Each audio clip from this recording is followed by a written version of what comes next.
Yo, dog, Kenny Boucher here. Next Level Painting, hitting you up on the literal best of all days, coming to you from the Beats Lab in Hollywood, California. We are doing it again. Head-to-head challenge, GW contrast system versus the Next Level Painting system. We're going to be timing this event, but I will not be including any dry times for the contrast paints, nor the airbrush, nor the primer time. I'm assuming most people are painting more than one model at a time, which means you can stay busy in the Beats Lab while you're letting one thing dry, you're moving on to another task, so let's just throw that time out. Now remember, I'm not a scientist, this is not a lab.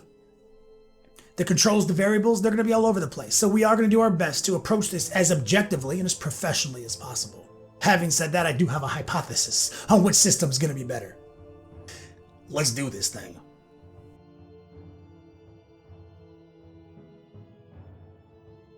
Alright guys, let's jump right into it. Citadel Color Rathbone, totally reasonably priced primer, and we're going to be jumping right into the contrast ultramarine color. We're going to be using a number 4 brush. I've done some tests already. I've determined that the bigger brush is better.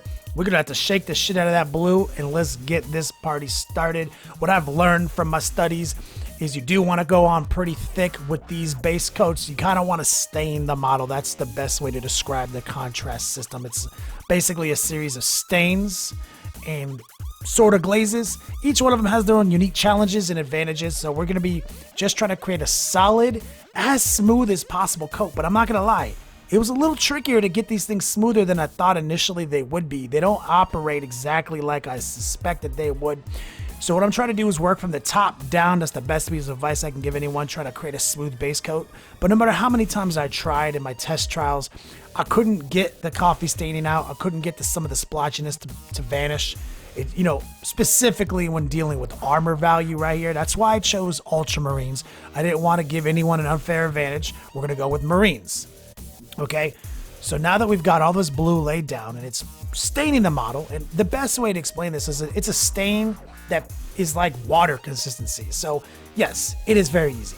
This didn't take very long. We are timing ourselves, only about 4.5 minutes have elapsed. Okay, airbrush time. We got a black model. We're going to pull our airbrush out. We're not going to start the time until it's just in our hands. We're not going to do any of the mixing yet. So I'm going to grab a couple of secret weapon miniature colors that I love, and we're going to mix up a blue starting as soon as I hit that button. Here we go. Use a little Vallejo flow improver. We're going to mix the verdigris in as our base color, our solid blue. We're going to swirl it up with a little paintbrush technique. We're going to create a backflow. The gangster gumbo is going to be activated here.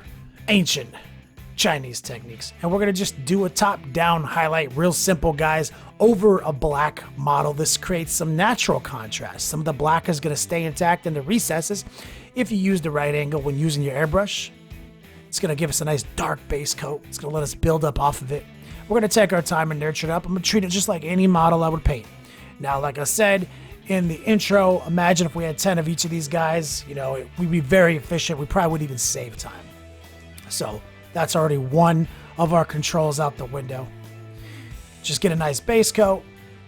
Take your time. Let extra air come out of the brush to help dry up any wet paint that you see as you go. And as with all things, we do have to create a transition. That's the airbrush game.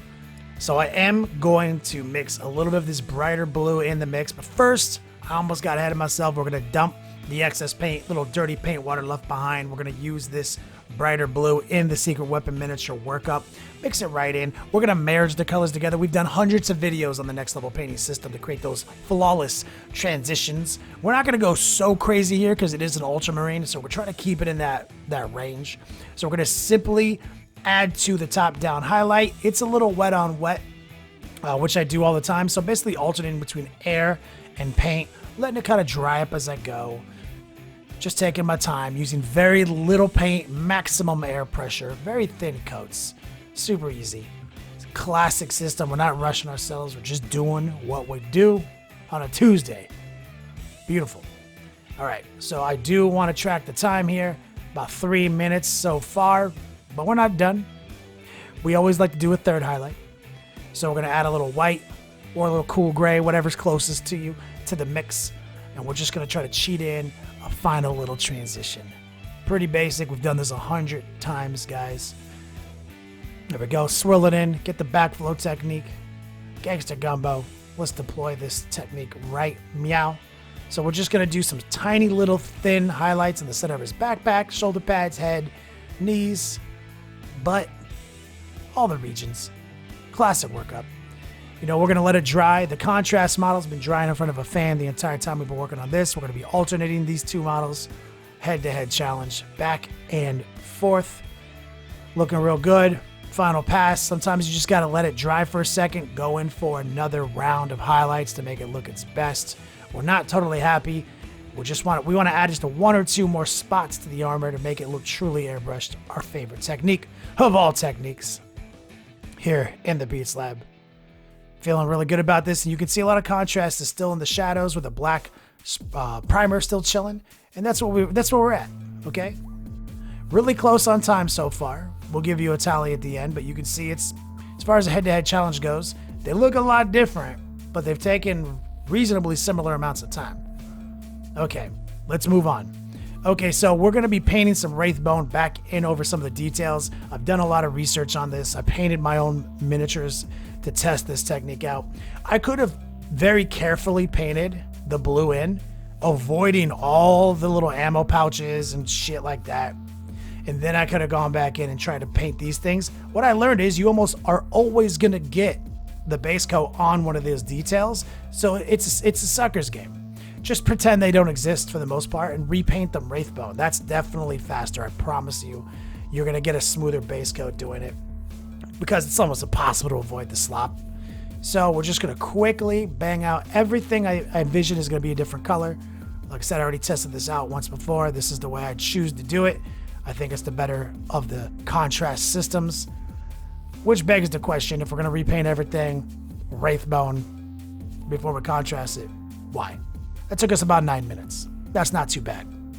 Okay, the difference here is we actually are going to straight up paint this guy's details, okay? I'm going to be using these rapid deployment paints from Warlord. I've been getting high to these on my bolt action minis, and we're just going to pick some colors out and just start going crazy, like painting some ammo pouches, you know, camo greens, khaki colors. We're gonna throw some black in the servo joints. We're just gonna go back and forth. I got the colors lined up on my wet palette. We're just gonna do our thug thizzle. We're gonna lock in some clean lines, and just like we always do with the next level painting system, we're gonna deploy a wash right after it. So at this level in the video, we're basically doing the same thing. We're painting all the colors we like on our model. Then we're gonna wash them. With the contrast, we painted mostly everything back to Rathbone, and we're gonna contrast them. Very similar techniques, no doubt. Feeling good about it though. You know, there's a lot of different paints that we have to put down. So I feel like this is gonna take longer than just painting in Rathbone. But I feel like we'll pick some of that time up on the wash stage because I'm only gonna be using 1 or 2 different color washes, whereas contrast, we're using lots of different colors. So, I mean, so far as I'm going with this head-to-head challenge, I'm starting to feel the timer kind of condense, like we're on the same path. Here we go, just a little bit of red on a purity seal. Make sure to paint them eyes. You know, it's just the cool thing about the next level painting system is it just starts to look like a model sooner. He's looking his best. We do have to paint the bolter. We are running out the clock. We have to paint the trim on the shoulder pad, gold, everything. So here we go, kick it up a notch, hyperdrive. So just as I think I'm done, I realize, whoa, I do have a lot more details to paint. This is the system. Wait, you know, while we're at it, we're gonna cut in a couple of highlights. I got time. I'm feeling it, you know. Edging a couple lines. Take it to 11 before you wash it back down to 10. Cut in the bolter, the metallics in the bolter. Something that I promise you I'm not going to do on the contrast version. We're just gonna let it ride with the Black Templar workup. I've already done some experimenting with that. Looks pretty decent. But I will blow people's minds with what I really think Black Templar is for. There we go. Hey, it did take us longer. So 13 and a half minutes roughly to get to this stage. Now it's time to deploy the contrasts. Contrast Black Templar. Speak of the devil. We're going to paint that bolter and a bunch of these doodads with the Black Templar. We're also going to go straight over the servo joints, the rubber joints. I didn't bother painting those Rathbone because it works just fine over the dark blue. So let's paint in his bolter. Let's do his thug thizzle. Let's get those antennas. Everything that we can. Using a thick coat. We're not thinning it down at all. Changing brush sizes where applicable. Smaller, a slightly skinnier brush that doesn't hold nearly as much to get the servo rubber joints there. Get some of the straps. No big deal. Bow. It is fun though. Painting with contrast paints does feel fun. Contrast, snakebite leather. Let's paint some of these things leather. I like the way the snakebite leather contrast like flows. It makes me happy. And in some situations, I like the way it dries. So I'm actually, having fun with it. I'm not going to lie.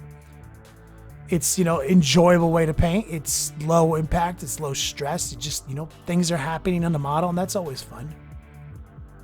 There's good and there's bad. Get those straps looking their best. There we go. See, I do like the way that looks on first glance, the way that leather looks. Let's use a little of this yellow color, this Naz Dreg. I don't know what it's called. I actually like this color. I used it for a few things when I was doing my tests to get ready for this video. And I think it works pretty well as a, quick yellow. Blood Angel's Red. It's also solid. Works pretty good here. We're going to make sure we apply some to the purity seal in the eyes. Here we go. Simple. Just staining it. That's what it does. It's just stain. Make those eyes red. Classic ultramarine.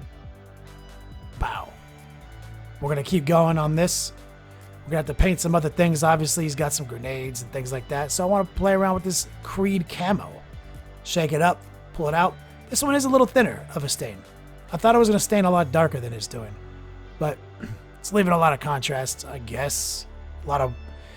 It technically is creating contrast. It's leaving a lot of the areas brighter than one would suspect. He's got a grenade on his chest. Just keep doing this thug thizzle. Real easy. Like I said, I was just swapping between brush sizes for the task.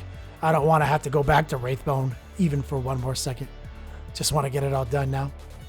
Feeling good about it. So that took us about 6 minutes and 40 seconds to do. That's not bad. Okay, next level painting system. We're going to use some of our favorite washes from the Army Painter Quick Shade Mixing System. We're going to grab Dark Tone first, which is basically a black wash. It's my favorite, most utilized of the quick shades. We're going to use a little Vallejo Flow Improver to thin it down. It's my go-to thinner. I've also determined you can use this to thin down contrast, but I'm not thinning down any of my contrast. We're keeping it thick out the pot. All right, let's do our ancient Chinese technique system right here. We're going to just deploy a black wash all over the bolter, all over the metal bits. We're going to do our thing. Now, there's a way I like to use these washes. I like to mix them together. Now, I've played briefly around with the contrast doing that to, decent results. So we'll see as the tech reveals itself. First things first, though, I like to paint my metals straight up black, including my golds. I like to maximize contrast, so my goal here is to get the gold to shift a little bit and make sure there's a little border between the gold and the blue field. That's iconic, creates an extra little shadow. You'll catch me cheating every chance I get with these quick shade mixing mediums and these washes in general.